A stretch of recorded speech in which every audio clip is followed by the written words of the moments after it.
Je crois que c'est le passage que nous avons lu hier.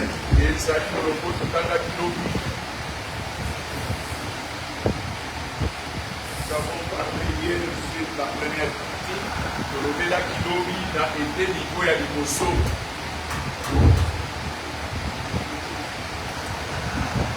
J'aime la piété et non les sacrifices. Et pour dire quoi? C'est pour dire que les fondements d'exaucement de la prière découlent de l'état de notre âme.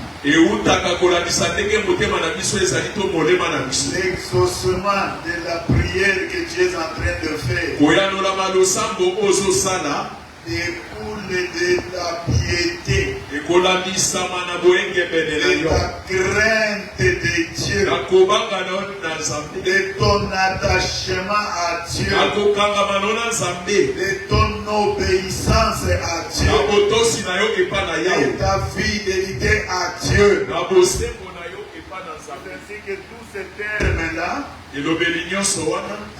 ça résume seulement la piété. Que Dieu nous bénisse. Et Jésus a été exaucé dans toutes ses prières à cause de sa piété. Ce soir, nous prenons la deuxième partie. La connaissance de Dieu vaut plus que les holocaustes. Dieu nous bénisse. La connaissance de Dieu vaut plus que les holocaustes. Comme vous connaissez bien, quand nous parlons des holocaustes, quand nous parlons des sacrifices, nous sommes toujours sur le terrain de la prière. Vous connaissez la différence qu'il y a entre les autres sacrifices ainsi que l'holocauste. Que Dieu nous bénisse.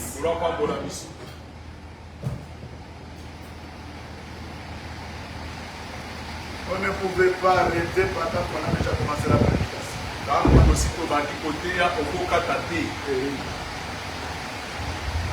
Que Dieu nous bénisse. Nous allons dans le livre des Proverbes. Proverbes chapitre 2. Nous lisons du premier verset au 7e verset.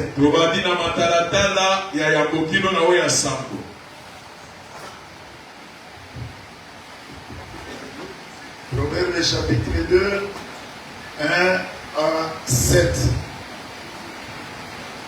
Nous lisons au nom de Jésus-Christ. Amen. Mon fils, si tu reçois mes paroles et si tu gardes avec toi mes préceptes, si tu rends ton oreille attentive à la sagesse et si tu inclines ton cœur à l'intelligence, oui, si tu appelles la sagesse et si tu élèves la voix vers l'intelligence, si tu la cherches comme l'argent, si tu la poursuis comme un trésor, alors tu comprendras la crainte de l'Éternel et tu trouveras la connaissance de Dieu. Car l'Éternel donne la sagesse, de sa bouche sortent la connaissance et l'intelligence. 7. Il tient en réserve le salut pour les hommes droits, un bouclier pour ceux qui marchent dans l'intégrité. Amen. Amen. Oui, que le Seigneur ajoute une bénédiction à cette lecture de sa parole. Là, nous voulons examiner tolingi kotala malamu la connaissance de Dieu boyebi na Nzambe dans la prière. na kati na mabondeli. Pour mieux prier, Posambela malamu il faut d'abord connaître ce Dieu-là. esekeli oyeba na ino Nzambe wana. Pourquoi la Bible nous dit Yango bakomi elobi les sacrifices des insensés mbeka oyo ya moto azanga mayele est en horreur devant la face de l'Éternel et notre Dieu. Nzambe azomona ngo mabe. Nombreuses personnes prient. Ebele ya bato basambelaka. Jacques nous dit, Yakobo alobi si nous prions soki tozosambela et que nous ne recevons pas, tozoyamba te cela suppose que nous prions mal. wana etalisi ete tozosambela mabe. Nous ne prions pas de la manière dont il faut prier. Tozosambela te lolenge elongobani. Pour prier, Kosambela il faut connaître d'abord Dieu. esekeli oyeba na ino Nzambe. Hier, nous avons parlé de la crainte de Dieu. Lobi tolobelaki kobanga Nzambe. Celui qui connaît Dieu, Oyo ayebi Nzambe la Bible nous dit, bakomi elobi qui ne te craindra, éternel, nani akobanga yo yawe du soleil levant na kobima na mwese au soleil couchant. mpe na kokota ya mwese. Tout celui qui connaît Dieu, Oyo nyonso ayebi Nzambe il a la crainte de ce Dieu-là. azali na bobangi na yawe wana. La parole de Dieu nous dit, Bakomi na Nzambe elobi il s'adresse au fils de la sagesse. azoyebisa bana oyo ya bwanya. Il dit, toi, fils de la sagesse, alobi yo mwana bwanya si tu reçois mes paroles, soki oyambi mambi na nga, si tu accueilles la sagesse dans ta vie, soki oyambi bwanya na bomoi na yo et tu gardes ces préceptes, mpe obateli minyango oyo écoutez la parole yoka liloba pour garder cette parole, mpona kobatela liloba wana envie de mettre en pratique cette parole. po otia liloba na na misala Écoutez la parole de Dieu oyoka liloba na Nzambe pour pouvoir croître dans la marche de cette po parole. oya na kokola kati na mobeko ya lilobo. Ce n'est pas écouter la parole par plaisir d'écouter la parole. Donc quand Dieu nous envoie sa parole, soki Nzambe atindeli biso liloba na ye c'est dans le but eza na que ntina nous puissions le connaître. ya toyeba ye. Qui peut connaître ce Dieu-là? Nani akoyeba Nzambe oyo? Dans le passage que nous avons lu, Na molongoto batangeli biso il n'y a que celui-là qui écoute la parole, obele oyo azoka liloba qui garde la parole azobatela liloba et qui agit conformément à la parole. azosala ekebene na liloba. Quand Dieu nous donne sa connaissance, Ntango Nzambe apesi biso boyebi na ye, cette connaissance boyebi wana nous permet de marcher ekosunga biso totambola dans les choses de Dieu. na makambo na Nzambe. La parole de Dieu nous dit, Liloba na Nzambe elobi seul est mon peuple bobele libota na ngai qui connaîtront leur Dieu, oyo bakoyeba Nzambe na bango et là ils agiront avec fermeté. wana bakosala na lolenge Nous eloko. avons vu David Wana tomoni Dawidi devant Goliath, liboso ya Goliath. pendant que tout le monde Wana tremblait. bato nyonso bazoka somo. Mais comme David, Lokola Dawidi lui, il connaissait ye Dieu. ayebaki Nzambe, Il connaissait ce Dieu-là. ayebaki Nzambe oyo ya solo. David ne pouvait pas trembler Dawidi ayokaki somo te devant Goliath. liboso ya Goliath. Il s'est tenu debout. Abelemaki kwi Il a dit à Goliath, ayebisi Goliath toi tu marches yo ozotambola vers moi epa na ngai avec la lance, na likonga avec les javelots, na bu avec l'épée. na mopanga, Mais moi, kasi ngai je marche nazopusa contre toi liboso na au yo nom de l'Éternel, kombo na Yawe le Dieu d'Israël, Nzambe ya que Israeli toi tu as insulté. oyo osili kofinga. C'est ainsi qu'il dira à Goliath. Le Dieu qui m'a donné la victoire sur l'ours, sur le lion, il me donnera encore la victoire sur toi. C'est ainsi que nous voyons David qui ne pouvait pas craindre Goliath parce que lui, il connaissait le véritable Dieu. Il connaissait le Dieu en qui il avait cru. Élisée est dans la ville de Samarie. Le roi d'Assyrie envoie des troupes pour venir l'enlever. Pendant que Géasi tremble, quand tu vois l'armée syrienne qui est en train, Élisée, parce que lui, il connaissait le véritable Dieu. Élisée ne pouvait pas trembler. Il a dit à Géasi, c'est lui qui est avec nous. Il est plus grand que celui qui est avec eux. Il a dit, Dieu, ouvre-lui les yeux. Et quand il lui a ouvert les yeux, il a vu que l'armée syrienne ceinturait la ville. Mais derrière l'armée syrienne, les chars de feu de l'Éternel ceinturaient l'armée syrienne. Que Dieu nous bénisse. Alors, c'est pourquoi la parole s'adresse au fils de la sagesse. Si tu reçois mes paroles, tu les gardes pour les mettre en pratique.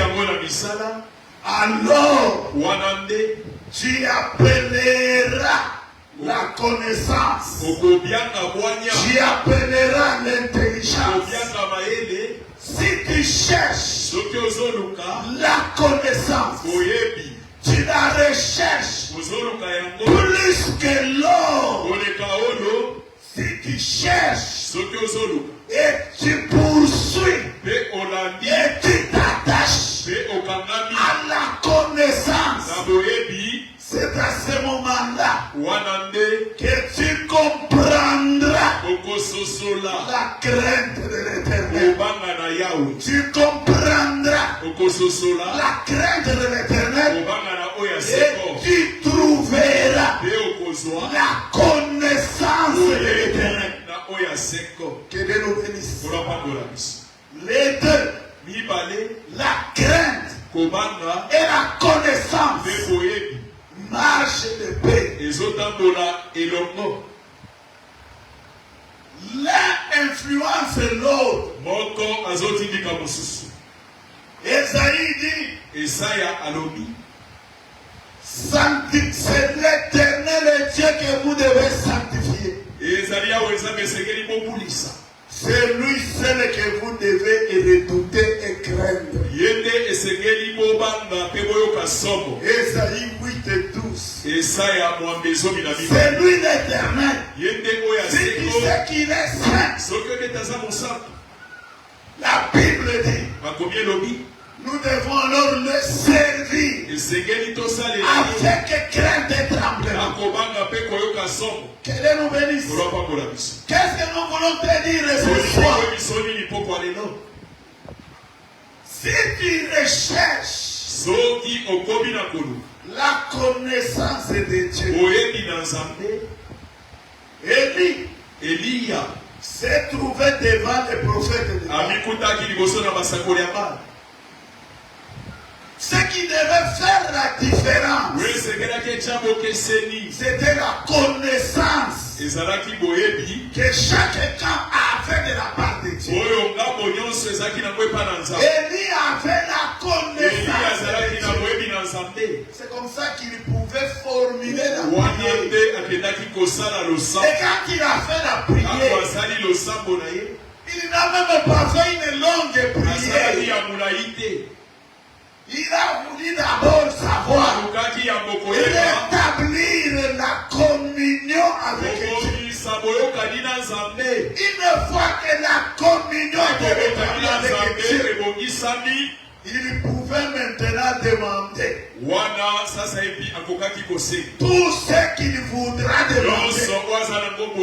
Et cela devait lui être accordé. Nous avons trouvé dans la Bible les hommes qui avaient la connaissance de Dieu. Un homme, il fait la prière. Il s'adresse au soleil. Il dit soleil, arrête-toi. Lune, arrête-toi. Pour que je continue à savourer la victoire de l'Éternel. Si un homme peut faire la prière pour arrêter le soleil, c'est parce qu'il connaissait Dieu. Les gens ont difficile à prier. Il peut regarder son problème. Il croit que son problème est grand. Oh, nous avons un Dieu grand. Aucun problème n'est grand devant notre Dieu.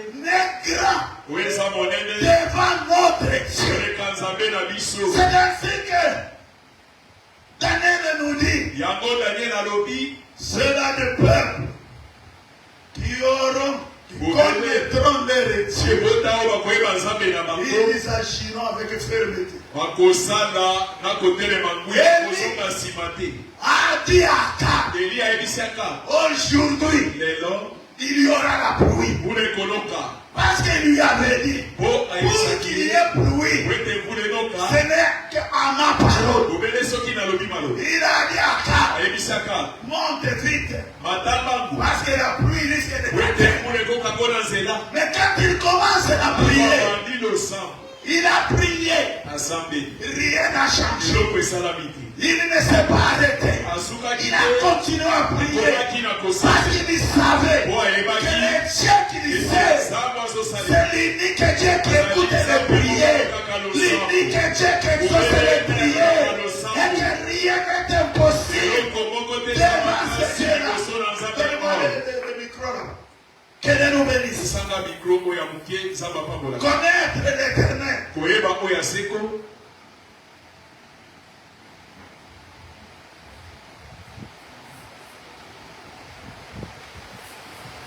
Connaître l'Éternel pour mieux prier. Il a continué à prier. Il n'avait même pas l'ombre. Même pas l'ombre des nuages. Il a continué à prier. Il n'avait toujours rien. Jusqu'à ce que à la 7e fois,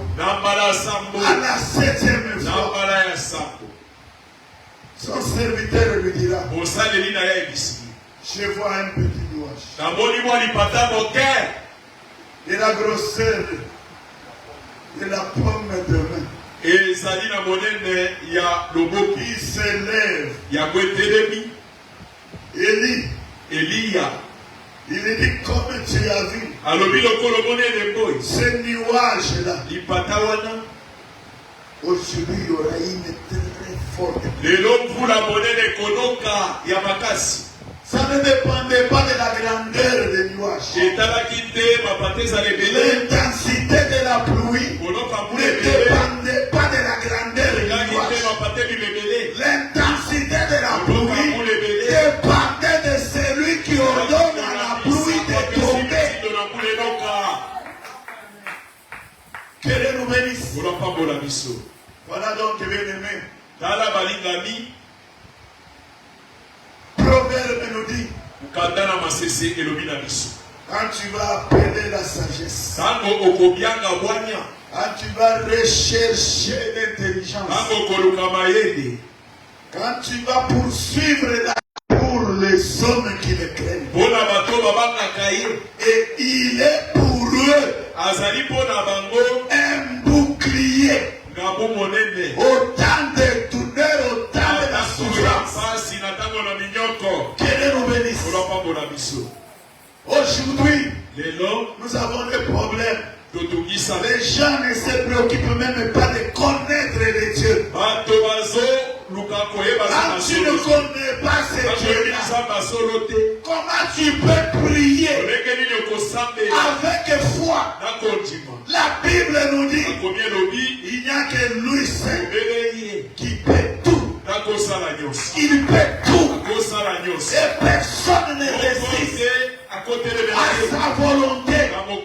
C'est lui qui peut tout. C'est l'Éternel de notre Dieu. C'est lui qui délivre. C'est l'Éternel de notre Dieu. C'est lui qui guérit. C'est l'Éternel de notre Dieu. C'est lui qui élève. C'est l'Éternel de notre Dieu. C'est lui qui restitue tout ce qu'on avait perdu. Le Dieu de la restitution. C'est seulement lui. Lui, c'est le Père tout. Que Dieu nous bénisse. Fanda siko malamu tolibito sana.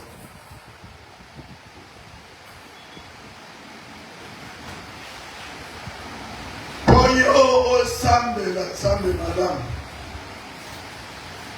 Poyo adore sambe madame. Il faut poyer d'abord sambe. Amen. Nero koyeba nzambe. Nero koyeba place ya prier. Liboso ya nzambe. Place ya prier. Liboso ya nzambe. Nzambe atikaki église.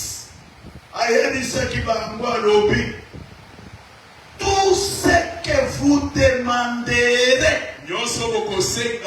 par la prière, moi, je vais vous l'accorder. Que Dieu nous bénisse. Un roi a dit à son épouse, reine, que demandes-tu? Demande-moi même la moitié du royaume. Je vais te donner. Mais si un roi peut donner la moitié du royaume, et celui qui établit les rois, qu'est-ce qu'il ne peut pas te donner? Qu'est-ce qu'il ne peut pas te donner? La parole de Dieu déclare, s'il ne nous a pas refusé son fils, son unique fils, et qu'il nous l'a donné, avec lui, il nous donnera toutes les choses. Et il a dit, afin que votre choix soit parfait, je vous accorderai tout ce que vous demandez en priant. Il faut seulement connaître ce Dieu pour savoir demander les choses qui dépassent l'intelligence humaine, les choses que l'œil n'a jamais vues, que l'oreille n'a jamais entendues, les choses que ce Dieu-là réserve pour ses saints. Que Dieu nous bénisse. Soit position ya malamu. Tolingi kosambela na poko na lelo. Bible zakoloba, vous me chercherez. Et vous me trouverez. Si vous me cherchez de tout votre cœur. Poko na lelo na lingi osala do sambo. Oyebisa encore. Kono na lingina mona gloire na yo na poko na le. Na lingina palpe gloire na yo na vina ngai. Na lingina kutana na yo na poko na le na vina ngai. Na lingina yeba yo kon. Joba lo bakete ba yo na yo kaki. Ba yebi sakangai. Melelo. Miso nangai. Emoni yo. Moyata nalobeza susute. Nazali komi bwaka kaka na putulu. Amen. Parce que j'avais entendu. Mais aujourd'hui, Jésus, Moïse, ayem sinzamba lobi, nalingina mona gloire na yo. Yo lobi nanga que tu me connais par mon nom. Mais poko na lelo, nalingina mona gloire na yo. Lo sambo tozo sala na poko na lelo. Nzambe a mis révélé la bobo na yo. Nzambe a mis révélé comme le Dieu qui guérit, le Dieu qui délivre, comme le pourvoyeur, les solutionner à tous nos problèmes. Moko na moko azoke de go sambe.